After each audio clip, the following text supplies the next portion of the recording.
오늘은 지난 시간에 말씀드린 대로 하나님이 신약 시대를 어떻게 준비하셨는지 그것에 대해서 공부할까 해요. 구약에서 신약으로 넘어가는 데는 400년이라는 기간이 갭이 있죠. 그것을 중간시대라고 그러는데 침묵의 400년이라고도 그러죠. 무슨 침묵인가? 구약의 마지막 선지자 말라기에서부터 신약에 예수님의 길을 준비하러 오신 침례 요한, 그 사이에 선지자가 아무도 없다고 그래갖고 침묵의 400년이라고 그러는데, 사실은 하나님이 이때 침묵을 하신 것이 아니죠. 이렇게 우리와의 대화의 방법을 바꾼 것이죠. 이제는 그 구약 시대에는 율법을 유대인에게 줬기 때문에 그 민족에게 말씀하실 때마다 선지자를 통해서 말씀하셨지만, 이제는 예수님이 오시기 때문에 예수님은 유대의 메시아가 아니고 만민의 구세주죠. 그래서 구세주, 그러니까 세상을 구하는 세이비어, 그런 뜻이기 때문에 만민의 구세주로 오시기 때문에 이제는 모든 사람과 무언의 대화를 드리죠. 그것이기 때문에 침묵의 400년이라기보다는 그 400년 동안 일을 하셨다 하고 생각을 하면 되겠죠. 그래서 그러면은 어떤 일을 하셨는가, 어떻게 일을 하셨는가, 세계를 주름잡고 있던 그러한 걸출한 인물들을 통해서 그 일을 착착 진행을 하셨는데, 우선 말이죠, 그 400년 거기에 들어가기 직전에 지난 시간에도 상고했던 그 페르시아의 고레스 왕에 대해서 말을 하겠어요. 이 고레스 왕은 BC 538년에 칙령을 내리죠. 이것을 에스라는 여기서부터 책을 썼는데, 그 옆에 보세요. 에스라 1장 1절 보면은 페르시아 왕 고레스가 왕위에 오른 첫 해이다. 주님께서는 예레미야를 시켜서 하신 말씀을 이루시려고. 무슨 말씀을 하셨는가? 예레미야를 통해서 그 옆에 있죠. 나 주가 분명히 말한다. 너희가 바빌로니아에서 70년을 다 채우고 나면 내가 너희를 돌아보아 너희를 이곳으로 다시 데리고 오기로 한 나의 은혜로운 약속을 너희에게 그대로 이루어 주겠다 했던 그 약속이죠. 그것을 실천하기 위해서 고레스는 온 나라에 명령을 내리고 그것을 다음과 같이 조서를 써서 돌렸다, 그렇게 써 있어요. 그러면서 2절부터는 그 조서의 내용이 적혀 있는데, 그것은 이제 너희들은 예루살렘에 가서 성전을 짓고 그때 느부갓네살이 다 가져왔던 그 모든 보물을 다 너희들에게 줄 테니까 그걸 가져가서 너희 나라 가서 예루살렘 성전을 다시 지어라. 그러면서 그 이웃 사람들에게는 그 필요한 물품을 조달해라 하는 그런 내용이에요. 그래서 이 사람은 하나님을 믿지는 않았지만 그 특별한 감동을 받아갖고 유대인을 귀한 조치를 하죠. 그래서 에스라 2장에 보면은 그 귀한 사람들의 명단이 쫙 나와요. 보세요. 그래서 이 사람들은 유대에 와갖고서는 여기에 쓰인 대로 학계를 선두로 해갖고 성전을 재건하고, 우여곡절 끝에 금방 한 것은 아니거든요. 왜 그러냐면은 여러 가지 방해 작업도 있고, 또 사마리아가 헌금을 한다고 그랬는데 그 사람들의 돈을 안 받는다고 그랬기 때문에 하여튼 그런 어려움을 겪으면서도 성전이 재건이 되었고, 그 다음에 느헤미야에 의해서 허물어진 성벽이 다시 둘러지죠. 그런데 이 사람들이 포로로 있을 때 제일 아주 원하고 회개하면서 소원했던 것은 뭐냐면은 다시 예루살렘에 가서 율법대로 사는 것이었어요. 그렇기 때문에 그것은 에스라에 의해서 그 소원이 이루어지죠. 그래서 종교개혁을 했고요. 이러한 페르시아의 움직임에서 그 자기 일을 역할을 다 하니까 이 페르시아를 접수한 사람이 누구냐면은 알렉산더 대왕이에요. 그 사람은 마케도니아 출신이죠. 그런데 20살에 제왕이 돼갖고 세계를 제파한 다음에 32살, 그러니까 32살에 죽었어요. 너무 요절을 했죠. 그래서 이 사람의 꿈이 있는데 13살 때 아리스토텔레스에게 사사를 하면서 헬라 문화에 매료가 돼요. 그렇기 때문에 이 사람이 그때부터 꿈이 무엇이냐면은 자기가 이 세계를 동양과 서양을 다 그냥 통합해서 헬라 문화를 퍼치겠다 하는 것이 그 꿈이었어요. 그 꿈은 죽은 후에 이루어졌죠. 그래서 그것을 지금 사람들 19세기에는 헬레니즘이라고 그러는데 그것은 뭐냐면은 알렉산더가 세계를 제패해서 이제 그리스의 문화와 동양의 그 문화가 이렇게 융화가 되죠. 그것을 고대 그리스의 그 문화와 이렇게 구별하기 위해서 이것을 헬레니즘이라고 그래요. 근데 이것을 구태여 시간으로 따지면은 알렉산더가 언제 죽었어요? BC 323년 그때부터 30년까지 30년에 누가 왕이었어요?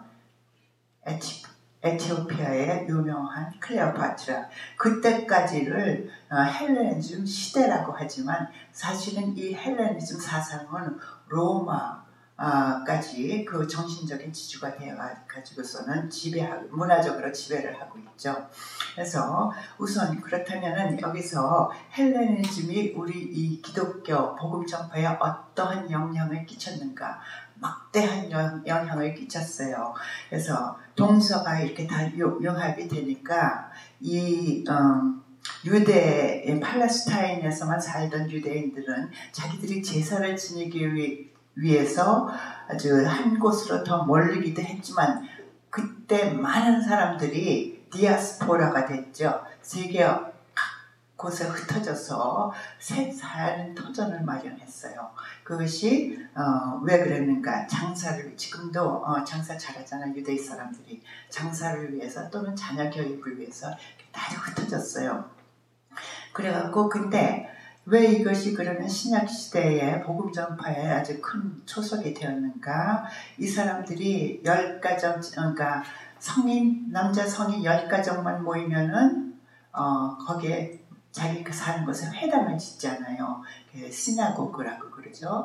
그래서 바울도 그렇고 초기에 이 기독교가 이 세계 곳곳에 있는 회당을 전초지로 해갖고 복음이 전파되죠. 그래서 헬레니즘이 이런 큰 영향을 끼쳤다는 것을 말씀드리고 싶고 이보다 더 큰 영향을 끼친 것은 세계 공용어로 헬라어를 사용했다는 것이에요. 보세요.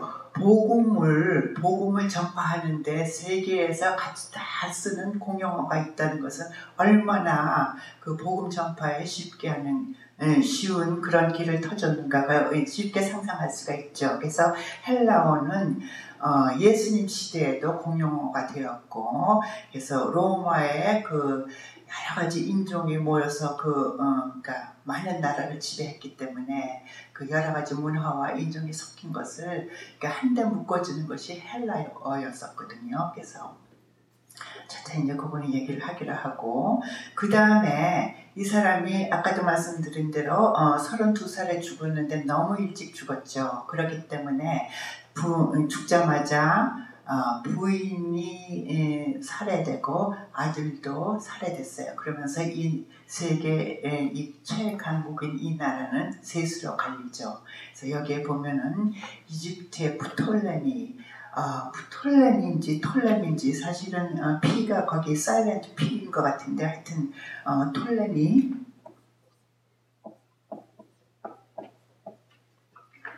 하고 또 시리아의 셀라쿠스라 그러죠.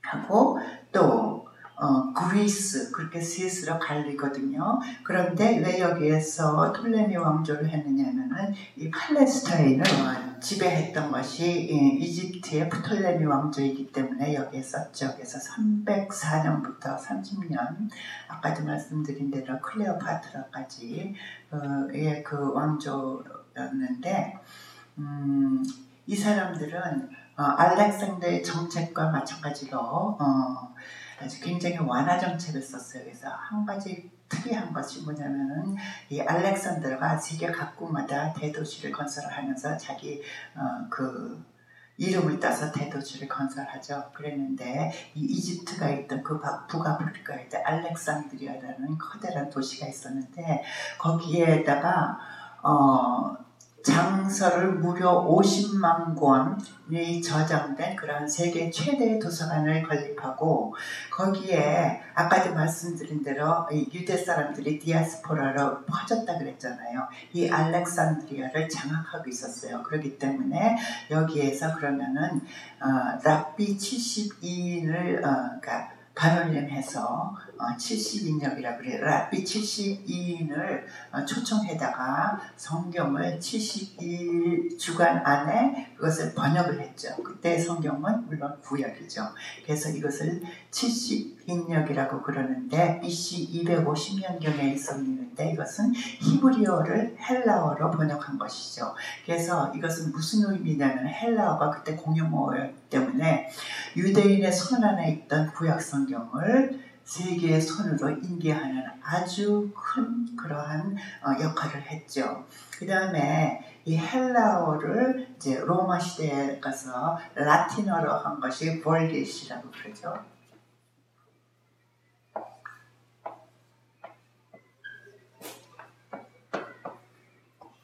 볼게이트 버전이라고 그러죠. 하여튼 그래서 성경이 이제는 유대의 손을 떠나서 세계로 이제 확산됐다는 것, 그것이 준비 작업에 아주 굉장히 큰 그러한 중요한 요소였죠. 그 다음에 그 세계는 아우구스투스 황제의 손에 넘어가죠. BC 27년에 자기가 이 황제가 되어가지고서는 그 나라를 제국으로 삼죠. 그래서 AD 14년까지 다스리는데 이때 이 사람이 그 세금을 걷기 위해서 무슨 칙령을 내리냐면 다 자기 고향에 가서 그 호적을 하라 그래요.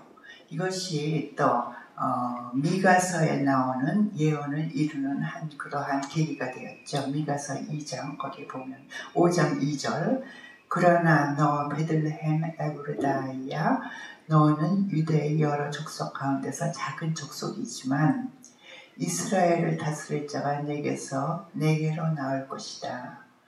그의 기원은 아득한 옛날 태초에까지 거슬러 올라간다. 예수님이죠. 예수님이 저쪽 나사렛 동네에서 사셨다가 호적을 하러 이렇게 베들레헴으로 내려와서 거기에서 마리아가 몸을 풀죠. 그래서 이러한 베들레헴에서 나셨다는 그러한 예언이 이루어지고 그리고 이 사람이 한 것은 뭐냐면은 세계를 하나로 통일한 제국을 형성했기 때문에 이 바울을 위시한 많은 사람들이 이 복음을 전파하면서 얼마나 큰 이익을 받았는지 모르죠. 세계가 한 나라기 때문에 비자 문제 뭐 그런 것이 아주 그러니까 실질적으로 비자 문제 그런 것이 해결 문제될 수가 없겠죠. 그리고 로마의 길은 유명하죠. 로마의 길은 세계로 뻗친다 했는데 그 길을 통해서 상업이 왕성하게 그러니까 장사꾼들이 돌아다니면서 그 사람들이 얼마나 입소문을 퍼치겠어요. 복음이 그들의 입을 통해서 확산되는 그러한 계기가 되었고 또 물론 바울도 전도 여행에도 용이했고요. 3번씩이나 했죠. 그 다음에 로마의 평화 그래갖고 팍스 로마나 그러는데 세계사에 따져서 이렇게 세계가 잠잠하고 오랜 시간 동안 잠잠했던 것은 전에도 없었고 그 후에도 없었대요. 그래서 굉장히 유명한 팍스 로마나 그렇기 때문에 이것은 복음을 전파하는데 평화로워야지 복음을 전파할 수 있잖아요. 그래서 이러한 완전한 그러한 준비 작업을 마치고 그리고서는 예수님이 오셨죠. 3년 동안 하느님 나라를 선포하시고 가르치시고 병든 자를 치유해 주시고 십자가에 달려 죽으시고 부활하셨어요. 3년간. 그 후에는 복음이 이제는 팔레스타인이라는 그 작은 그러한 지역의 묘판으로 형성되었다가 그것이 세계의 그 들판으로 확산될 그러한 시기가 되었죠. 그래서 그때 준비된 인물이 누구냐면 바로 바울이에요. 이 사람은 디아스포라의 하나죠. 그렇기 때문에 다소라는 그런 곳에서 자랐는데 우선 그렇기 때문에 정치적으로 나면서부터 로마의 그 시민권을 가진, 그래서 정치적인 그런 특권을 가졌고, 또 다소라는 그 타수스, 지금의 그 터키 있는 거기인데, 그래서 헬라 문화의 그 헬레니즘 아니면 헬라의 지성을 이렇게 겸비했고, 거기다가 그뿐만이 아니고 구역에 정통했죠. 왜 그러냐면 가말리엘이라는 그러한 그 당시에 유명한 랍비에게 사사를 했기 때문에, 그래서 로마의 특권을 가졌고 헬라의 지성을 지녔고 그 다음에 유대의 종교적인 전통을 아주 꿰뚫어 아는, 그래서 준비된 인물. 이 사람이 사도행전 9장에서 이렇게 회심을 해요. 그래서 15절에 보면 가거라, 그는 내 이름을 위하여 이방 사람들과 임금들과 이스라엘 자손들 앞에 가지고 갈 내 그릇이다 하고 하나님이 말씀을 하시죠. 그래서 3번에 걸친 선교 여행을 통해서 이렇게 복음을 세계로 전파했고, 무엇보다도 이 사람은 13편의 편지와 그 저수를 통해서 신약의 27권 중에서 13편을 저술했다는 것, 그것이 괄목할 만한 이 사람의 그 업적이죠. 그 다음에 복음이 어떻게, 그러니까 예수님이 이 세상에 계실 때 아니면 승천하셔도 예루살렘을 떠나지 말라고 그랬죠. 왜 그랬을까요? 제자들에게 예루살렘에 머물러서 기다려라 해서 거기에 오순절에 그 성령을 내리죠. 그러면서 그것을 받은 다음에 유다와 사마리아와 땅끝까지 펴지죠. 그 복음의 경로를 자기 자신의 피로 그것을 물꼬를 튼 사람이 바로 스데반이에요. 스데반은 순교를 함으로써 7장에 쫙 나오죠. 그 다음에 8장 1절은 누가가 이렇게 쓰고 있어요. 그래서 그날에 예루살렘 교회에 큰 박해가 일어났다. 예루살렘, 그죠? 예루살렘에서. 그래서 사도들 이외에는 모두 유대 지방으로 갔죠. 그 다음에 사마리아 지방으로 흩어졌다. 그러면서 이렇게 흩어진 사람들이 마침내 땅끝까지 오는 날까지 그렇게 한다는 복음을 들고 다니죠. 그래서 이 스데반은 자기의 피로 성도들의 흩어지며 물꼬를 텄다는 것. 자, 오늘 이것으로서 저는 마치고 그동안 저와 성경 공부하시느라고 수고하셨고 감사합니다. 이제 6월부터는 이진 집사님이 원교사를 하시고, 그러니까 그 전에는 조에스터 자매가 계속하고 6월부터는 이진 집사님이 원교사를 하십니다. 그렇게 하시고 그동안 감사했습니다. 안녕히 계세요.